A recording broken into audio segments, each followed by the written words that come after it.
महिला जानती थी कि उसके पति को एड्स है, लेकिन घबराने की बजाय उसने डॉक्टर से कहा कि इस बात को राज रखा जाए। 3 महीने बाद डॉक्टर ने उसे बताया कि उसके पति की हालत अब लाइलाज है। यह सुनते ही महिला ने संतोष भरी मुस्कान दी। असल में अपने पिछले जन्म में महिला को पता चला था कि उसके पति का पहला प्यार मैरी को एड्स था, इसलिए उसने अपने पति को मैरी के साथ बच्चा पैदा करने से रोक दिया था। लेकिन पति ने सोचा कि महिला झूठ बोल रही है और मैरी की मौत को डिप्रेशन से जोड़ दिया। बाद में उस आदमी ने अपनी पत्नी के पूरे परिवार को धोखे से चट्टान पर बुलाया और बेरहमी से उन्हें मैरी के साथ मार दिया। जब महिला की आंख खुली तो उसने खुद को 1 साल पहले के समय में पाया, यानी वह पुनर्जन्म ले चुकी थी। उस दिन पति घर आया और उससे बात करने लगा कि वह मैरी के साथ बच्चा चाहता है। इस बार महिला ने ठान लिया कि वह उसे उसके विनाश की तरफ जाने से नहीं रोकेगी। जल्द ही पति अपराधी चेहरे के साथ आया और कहा कि वह मैरी के साथ बच्चा चाहता है। महिला ने बिना हिचकिचाहट के हामी भर दी। पति ने पूछा कि उसने इतनी जल्दी क्यों मान लिया। महिला समझ गई कि यह उसका अहंकार बोल रहा है। उसने कहा कि ऐसा नहीं है कि वह उसे महत्व नहीं देती, बल्कि मैरी ने एक बार उसकी जान बचाई थी और अब उसके बच्चे को जिंदा रहने के लिए बोन मैरो ट्रांसप्लांट की जरूरत है, इसलिए यह सही होगा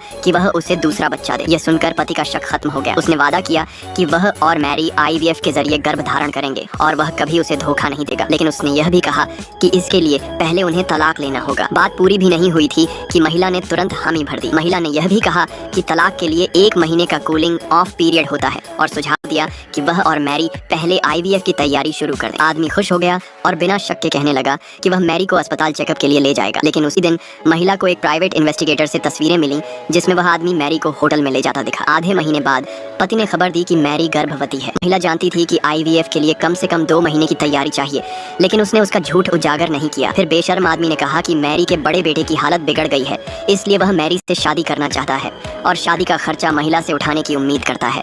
महिला समझ गई कि वे उसे बेवकूफ समझ रहे हैं और उसने तय किया कि इस शादी को बदले का मौका बनाएगी। अगर आपको लगता है कि इस कहानी में महिला का अगला कदम चौंका देगा तो चैनल को अभी सब्सक्राइब करें और कमेंट में लिखें बदला।